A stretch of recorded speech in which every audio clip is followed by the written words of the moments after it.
My first comment is that I'm very impressed by what I have seen and what I have been told so far.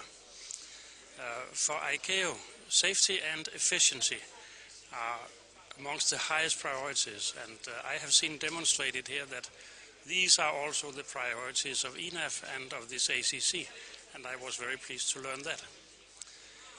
With regard to the safety, I have noted that all working positions are exactly the same, which makes the human-machine interface the same in all sectors, which is indeed improvement of the safety level compared to a situation where a person has to change his working environment each time he changes a working position.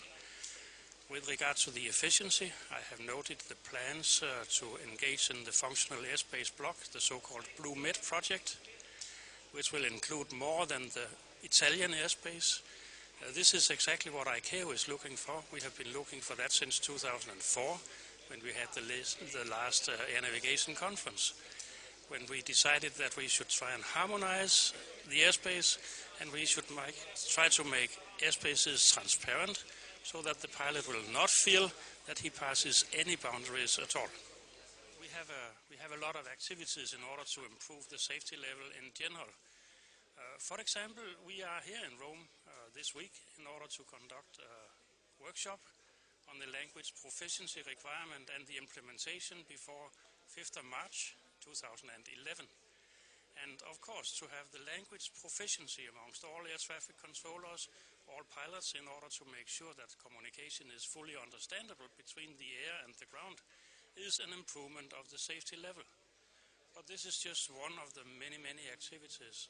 In general, the overriding program is the Safety Oversight Audit Program that ICAO is conducting, and which will come to an end.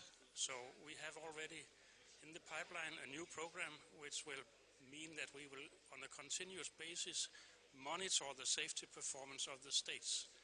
So we have a lot of activities going on in the area of aviation safety for the time being. In October 2009 we had the very first conference between civil and military aviation. And I should say this was a big success for ICAO and for the aviation in general.